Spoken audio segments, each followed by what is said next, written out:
Welcome to Chill Team, episode 12. My name is Joe, and today we have a bit of a weird episode for you. So there's no battle report today. Instead, we've been taking your rules, clarifications, and questions for Kill Team for us to address over the past few weeks. We basically wanted to...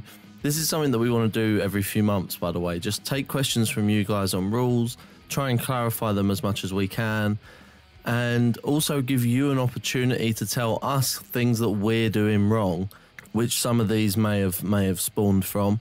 It's basically just, we want to take a little episode or two every few months to settle and talk about the game and see how we've been going with the rules and see where we can do better, and if there's anything that we haven't been understanding properly. This episode hasn't gone entirely to plan, and I will get to that in a second, but before I get to that, if you're listening to this on YouTube, don't forget to subscribe to the Chill Team podcast feed wherever you listen to podcasts. And if that happens to be on the Apple podcasting app, if you could leave a 5-star rating and review, we would be incredibly thankful. That would help us a lot. You can follow us at Chill Team Pod on Twitter and Instagram, and you can join our Facebook group, facebook.com/groups/chillteampod, to talk to everyone there. We've got a nice little community building over on the Facebook group. So please do come and join us. And with the self-promotion out of the way, it's time to talk about the actual episode. So the point of this episode was for us to all sit down and have a bit of a conversation regarding the rules and address all the questions and stuff that you guys have sent in. However, everyone's ill, which, regular listeners will know that I was ill a few weeks ago and I sounded pretty terrible during a couple of the episodes. Now, Toby is still away from work. He comes back, I believe, next week, or maybe this week, just before Christmas, I think is the official date. And so that leaves me, Reese, and Barrett. And Reese and Barrett are pretty ill at the moment. And on top of that, it's Christmas and it's hard to get everyone together in the right place. So we did try, but it just didn't work out because of either Christmas or illness and people being busy and all those kind of things. So you are left with just me, unfortunately. I'm going to be going through all the questions and clarifications and things that you guys have sent in. And the answers that I'm giving are ones that we have all kind of chipped in. We've all kind of spoke about them. So you are getting the full intended answer, but it's just going to be me talking to you about it. And because of that, I've never recorded a podcast just fully on my own before. So I'm a little bit worried that it might be a bit boring if it goes for as long as a normal episode of ours does. So what I'm going to do is probably make it a little bit shorter and split this across 2 episodes. I'm not sure whether I'm going to put the second part of it out later this week or if I make it next week's Tuesday episode, because this weekend is pretty much our only time to try and get together to record an episode for next Tuesday. And I'm not entirely sure that's going to be able to happen. So what I'll do is, for now, we'll say that the second part is coming out next Tuesday. But what I'll try and do is get it out later this week and hopefully organise a recording of a battle report so that you guys have a battle report next week rather than just the second part of this. But at very least, at least we won't be missing a week, which is something that we definitely do not want to do. I would also like to point out that any of the answers clarified or given in this episode have no official bearing whatsoever. We are nothing to do with Games Workshop. They are not approving any of these answers. They do not endorse us as a podcast, as far as I'm aware. So please take that into consideration. This is not to be used as official rulings. If you want official rulings, then be looking at the erratas and designers' commentary and, of course, the official rule book, which is available from Games Workshop. I just wanted to clarify that in case we got in trouble, basically. So with that being said, I guess we better just get on with it. We're going to get straight into it. So I'll split it all into separate categories. We're going to start off with missions. These are a couple of clarifications that have been sent in by people regarding missions in general. So the first one is, in the mission Feint, you can destroy multiple objectives in a single round. So this is a good one, actually. In this particular mission, that might not sound weird to you to start off with off the top of your head, but in this particular mission, the attacker uses a mission-specific tactic, which costs 1 command point to destroy an objective that they control. Now, usually tactics are restricted to once per phase. So you could only use a tactical reroll, for example, once per phase. However, this tactic is states on the tactic that it is used at the end of the battle round, which is not a phase. So you are free to destroy as many eligible objectives as possible, assuming you have the sufficient command points. So that's a very good thing to point out that a lot of people might miss. And we also have someone submitted that some missions have different rules on rolling for picking deployment, etc.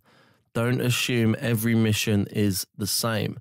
Another good point. So when you're reading how a mission plays out and it tells you to roll off to see who has the greatest advantage, and maybe the person with the greatest advantage gets to choose what side, what deployment zone they start deploying in. Some missions kind of get you to roll off once and it all goes on from there. So it goes, you get to do this and then the other person gets to do something else.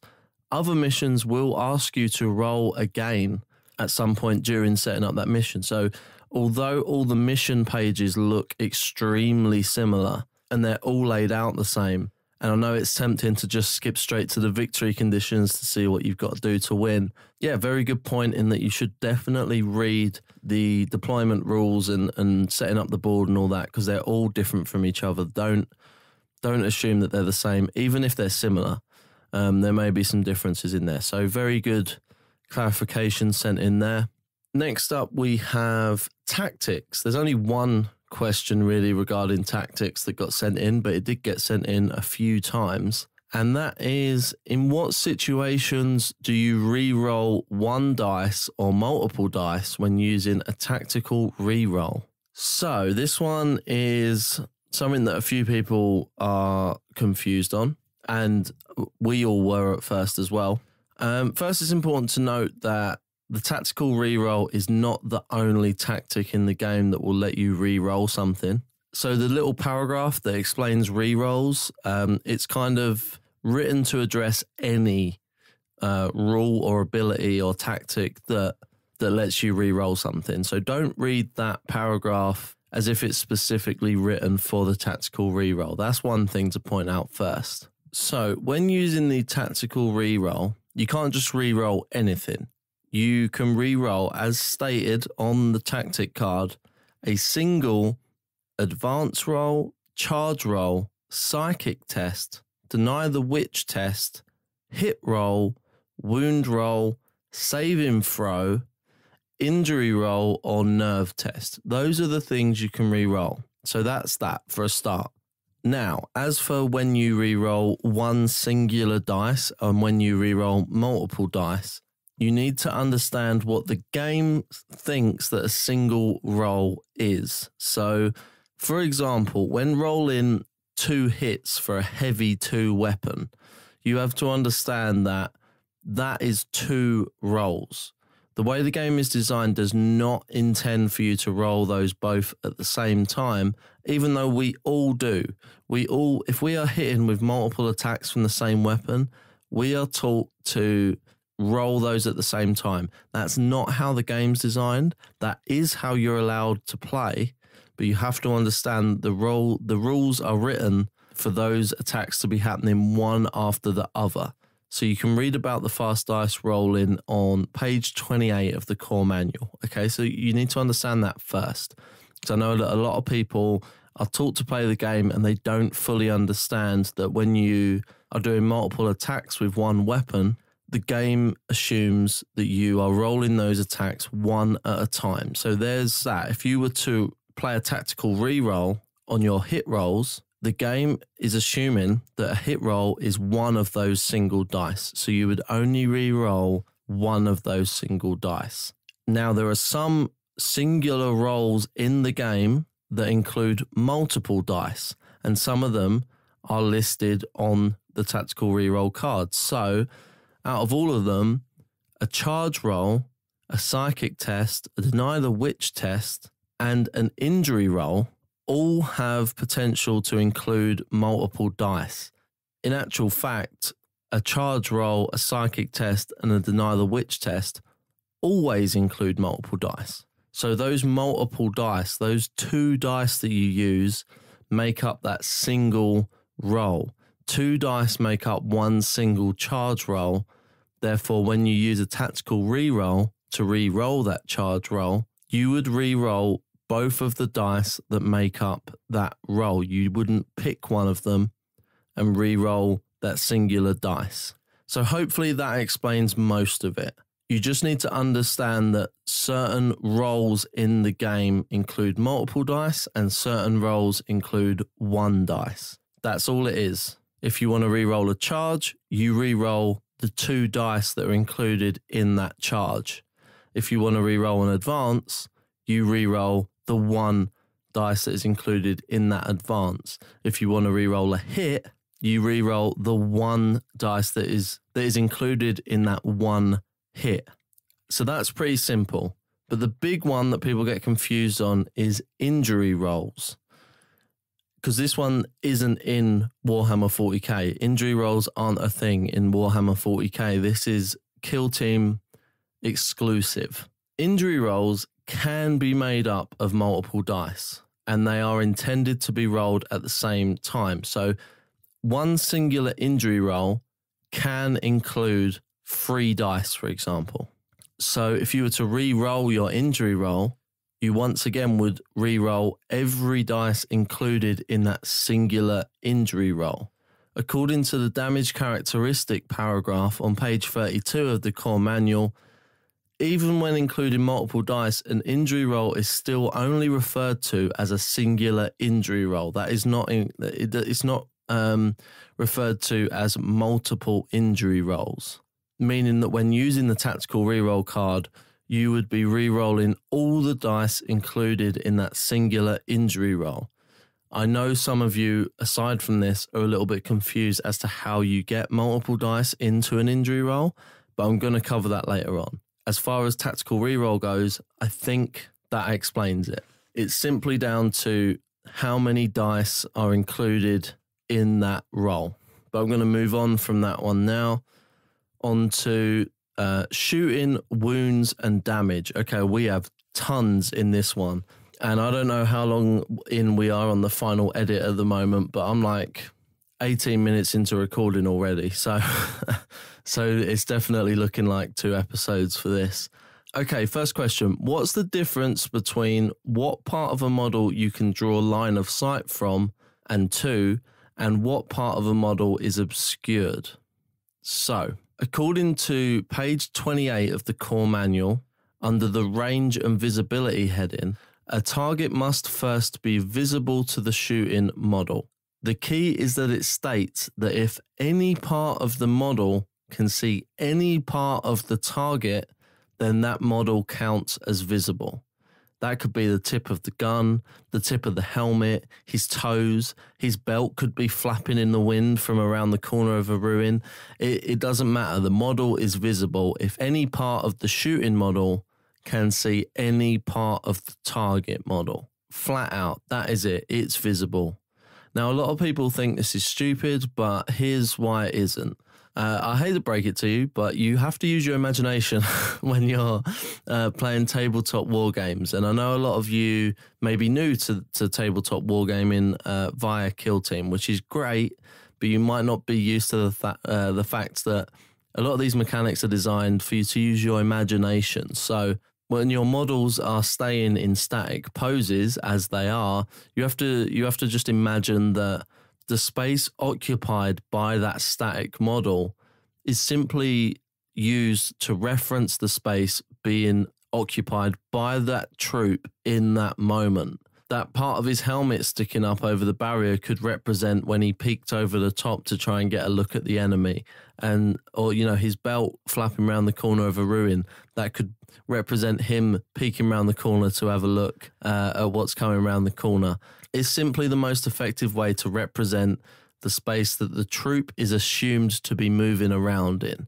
Nobody's saying that you can literally be wounded from having the tip of your gun shot off. That's like the most annoying, ridiculous argument that I see people make about this. So that's basically it. Any part of the model can be shot from, and any part of the model can be shot. Where it gets confusing for a lot of people is obscurity, which is another thing that isn't included in Warhammer 40k. Being obscured is a kill team specific mechanic. So for obscurity, according to the obscured paragraphs on page 30 of the core manual, that only the model's actual body is counted as something that can cause the model to be obscured. So if any limbs, a head, or a body part is partially hidden from the attacking model, the target is obscured. The thing obscuring the model can be any distance away, and it can be anything. It can be a piece of terrain, it can be another model. However, this obscurity only modifies the injury roll if the target is within an inch of the terrain or model that is between them and the attacker.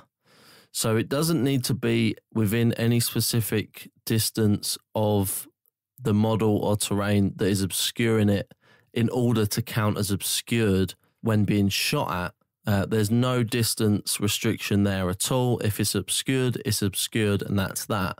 However, when it comes to modifying the injury roll, it's only when that thing is within an inch of the target and is between the attacker and the target that the injury roll is modified. I hope that explains how things are visible and how things are obscured.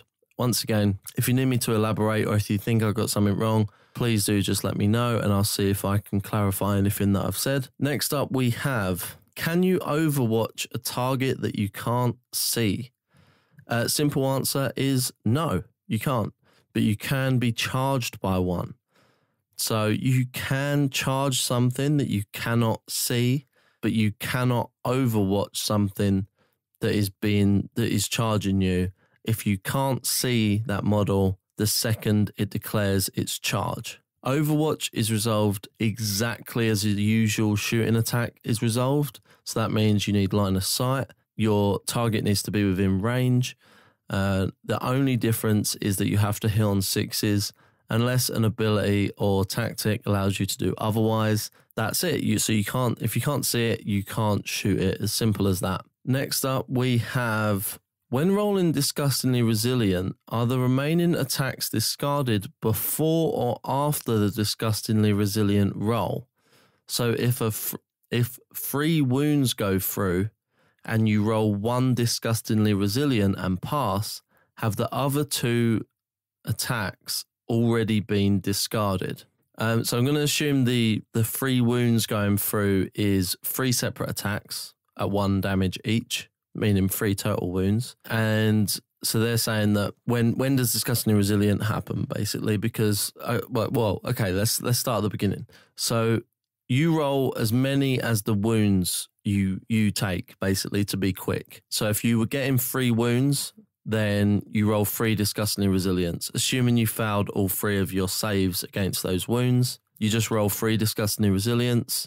If you fail any of them, then you lose that wound. And if you pass them, then you don't lose that wound. Simple as. So it kind of depends how many wounds the model has got, but let's say it's on a Plague Marine, which only has 1 wound. You would need to pass all of them in order for the model to not go to 0, because even if they fail 1, they only need to fail 1. They only need to lose 1 wound to be on 0, and there we are at the injury roll. So this is something that I was personally getting incorrect, as I think the wording can be taken either way. But after a compelling argument put forward by Dan from the Ashes of the Imperium podcast, which I highly recommend you all listen to, when we met up for a game a few weeks back, I certainly had my mind changed, and I now believe as most of the community seem to, that a successful disgustingly resilient roll means that the wound is not lost, and the wound not being lost means that the further attacks carry on and are not discarded. It basically comes down to the fact that we know in Kill Team when a model reaches 0 wounds, any other attacks allocated to that model are discarded. So you could argue that a Plague Marine has to lose that wound in order to roll for disgustingly resilient, meaning that the Plague Marine has hit 0 before it rolls for disgustingly resilient. And if the model's already hit 0, then technically the other attacks should be discarded. However, disgustingly resilient also states that if successful, the model doesn't lose the wound. It doesn't mention regaining a wound. It specifically says that it doesn't lose it. And if it doesn't lose it, then it never went to 0. So the attacks were never discarded. So they just keep coming. So the quickest way around it to be would just roll disgustingly resilient rolls, matching the amount of damage that you are taking. The correct way would be one at a time, but rolling them all together saves time and gives you the same result. Even if you fail one of them and you pass 2 of them, it doesn't really matter what order you roll those in. It's the same result. So the quickest way around it would be to do that. And again, currently, I think this can be taken either way.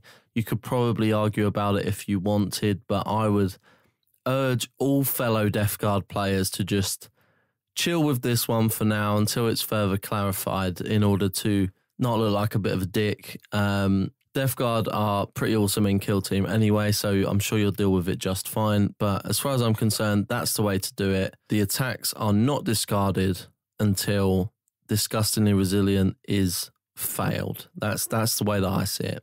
Next up, we have, what does a stacked flesh wound do? For example, what happens to a model with 3 flesh wounds that wouldn't happen to a model with only 1? This is a good question. Again, this is something that we were getting wrong at first, I think, or we just wasn't acknowledging. So according to the hit roll modifier table on page 30 of the core manual, each flesh wound on a model gives that model a -1 to hit penalty. So having a flesh wound gives you a -1 to hit. That becomes a -2 to hit with 2 flesh wounds and a -3 to hit with 3 flesh wounds, because it's for each flesh wound you get -1. It also becomes easier for that model to be put out of action.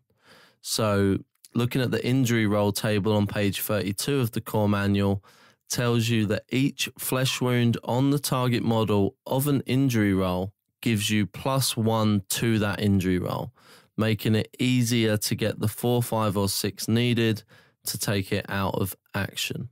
And it's as simple as that. So it basically makes it harder to shoot and it makes it easier to get rid of. So the more flesh wounds, the better if you're trying to stop something being effective with its shooting and if you're trying to take it off the board.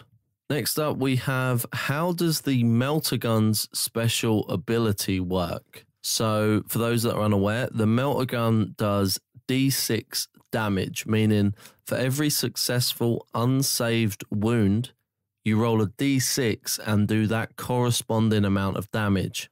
However, with a Melter Gun specifically, you'll notice that it states in the weapon ability that if you're within half range, you get to roll 2 dice when you are inflicting damage and pick the highest result and inflict that amount of damage. So basically what that does is give you a greater chance at getting more damage. So instead of rolling a D6 to inflict damage, you roll 2 dice and pick the highest result. If you get a 5 and a 3, you pick the 5. If you get a 2 and a 1, you pick the 2. It's as simple as that.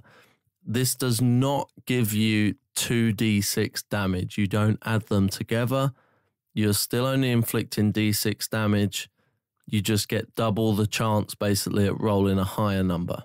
Now we have a fair few scenarios that have been sent in for us to kind of run through the injury rolls and outcomes and things of following scenarios. So it just says, could you explain the differences in injury rolls and outcomes on the following scenarios. And first up, we have a single weapon that does 3 attacks with 1 damage on the same target. So I'm going to assume this is 3 attacks that do 1 damage each, not 3 attacks where 2 of them fail and only 1 damage goes through. I'm going to take this as 3 attacks, they do 1 damage each on the same target. So in this case, let's say it's an assault 3 weapon and it's going against a single model. All 3 of the attacks hit, all 3 of the attacks wound, and it must be Reese's Raven Guard who are the target because all 3 of the saves are failed as well. It's all 1s and 2s.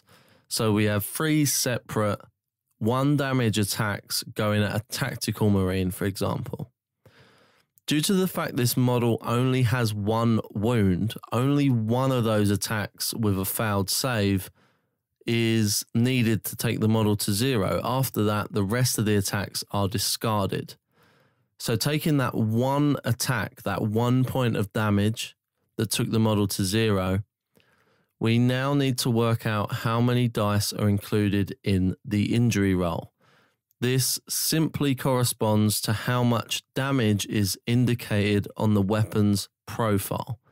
In this case, as you pointed out in your scenario, each attack had 1 point of damage. So if it did 1 damage, that means 1 injury roll. The next scenario sent in is basically the same thing, except it's 1 attack that had 3 damage on the same target. So it's just the numbers flipped. So in this case, we have a weapon that makes 1 attack, it hits, it wounds, and the tactical marine does not manage to make the save once again. Classic Reese, to be honest. So this 1 single attack has taken the model to 0. There are no extra attacks to discard, so we don't have to worry about that. But the models hit 0, so it's time for an injury roll. We simply consult the damage characteristic of the weapon. Same thing again, exactly the same as what we were doing last time. We see that this time the damage characteristic is 3, which means 3 dice are to be included in the injury roll. You then pick the highest one of those dice, and that is the result of the injury roll. You do not get to pick any number that you want out of those 3, and they do not accumulate. You must simply pick the highest out of the 3.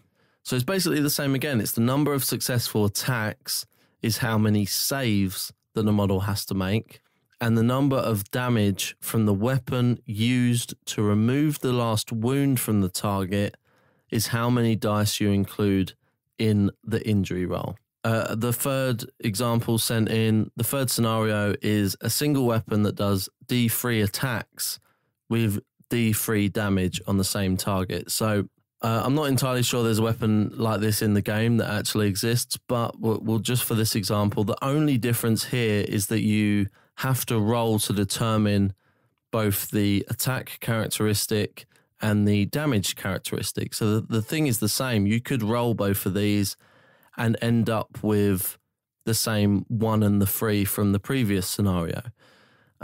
It's all the same, basically. The only thing I'll say is that if you have a weapon that does D3 attacks, you roll the D3 before anything, before you even select a target. That's the only difference. So you know how many attacks you've got. And for the damage, you just roll for that as well. So when it comes to inflicting the damage, let's say one of those attacks gets through and you've got D3 damage, you simply roll that D3, which for those who don't know is you just roll a normal D6 and you half the result, rounding up. So if you roll a 3, you half it, that's 1.5, you round up, you get 2. So that's 2 points of damage, meaning that attack that took the model to 0 now has 2 points of damage. So you will roll 2 dice in your injury roll. A lot of people take this as maybe you do D3 dice in your injury roll, like you would roll again to determine how many dice you included in the injury roll. As far as I can tell, that is not how it's done. Whatever number you end up with for the damage, that's the number that you use for the injury roll. So I hope that clears up those examples. We do have a few more examples of scenarios as well to go through, but a lot of them result in basically the same answer covers them all. So we have, if a model has 2 wounds and it takes 3 damage in one attack, how many injury rolls do you get? Well, in that case, the model had 2 wounds. Your one attack did 3 damage. So a model loses 1 wound per point of damage, meaning your 3 damage would take the model to 0 wounds. And that means that the attack that put the model to 0 wounds has a damage characteristic of 3, meaning you would get 3 injury rolls. It goes the same for everything. It's literally the damage characteristic on the weapon used in the attack that takes the model to 0 wounds. That is the amount of dice you include in your injury roll. It's as simple as that. If the weapon used does 1 damage, it's 1 dice in your injury roll. If it does 2, there's 2 dice in your injury roll. If it does D3, you roll to see how much damage it did, and then you correspond that over. If you ended up doing 1 damage, you get 1 injury roll, and so on. That is the best way for me to explain it regarding any scenario you could throw at me. Basically, it doesn't matter how many attacks you've put on that model or anything. The only thing that matters for injury rolls is how much damage was inflicted with the attack that took the model to 0. That's it. That's all you need to worry about when it comes to how many dice to include in an injury roll. And moving on, we have, if a model has 2 wounds, we've done that one. If you damage a model that has 3 wounds and you do 1 damage, does the model have 2 wounds left with no negative modifiers? Does it have no injury rolls or flesh wounds or anything like that? Yes, quite simply. Injury rolls don't come into play until a target model reaches 0 wounds. So if a model has 3 wounds and you manage to take 1 of those off it with your 1 damage, then it's still just standing there with 2 wounds. It hasn't hit 0, so there's no injury rolls to happen. It's just there. It hasn't got any modifiers or anything like that.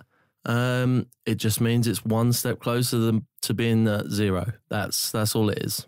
Which I guess is maybe something that not a lot of people, like if they haven't played Commanders, maybe not a lot of people have experienced, because most models do only have 1 wound in Kill Team, other than obviously Primaris and a couple of other select other units. But yeah, that's a pretty simple one. Yes is the answer. It has no negative modifiers. It's just left there with its 2 wounds left. Next up, we have, if a model has 2 wounds and takes 2 damage from 2 attacks with 2 different weapons in melee, how many injury rolls do you get? I'm assuming that you mean 1 damage per attack as well. So it's 2, a model has 2 wounds, it takes 2 damage from 2 attacks, so 2 damage total with 2 different weapons. Basically, it comes down to the same thing again. Whatever the damage characteristic of the weapon used to inflict the last attack that took the model to 0, that's your damage characteristic. So in this example, it looks like, I could be wrong with the wording here, but it looks like a model has 2 wounds. So it has 2 wounds. Let's say it's an intercessor. And it takes 2 damage total from 2 attacks with 2 different weapons. So what it looks like to me is a model has 2 weapons. They've done 1 attack with each weapon, and each weapon has 1 damage each. So 2 damage total. Basically, the first weapon would have gone through with its 1 damage. You do them separate when you're using 2 weapons in melee. So your first weapon would have gone through, done 1 point of damage, and it would have taken that model down to 1 wound. Then you go through with your second weapon, and that is successful with your 1 point of damage on that second weapon, and that goes down to 0 wounds. Once again, and there you have it. That's when you roll the injury roll. We're back at it again with looking at the damage characteristic of the weapon that caused the target to drop to 0 wounds. That is as simple as I can put it for that one. If you meant that each attack has 2 damage each, then it would be a little bit different, but effectively it's the same thing. What I'm saying still applies. You look at that damage and that's how many injury rolls you get. So if each attack, if you were intending that to be each attack has 2 damage each, then simply one of those attacks would have taken that 2 wound model down to 0, and that 2 damage would give you 2 dice in your injury roll. Next up we have, if your model has 2 weapons, what are your options when shooting? And same goes for melee.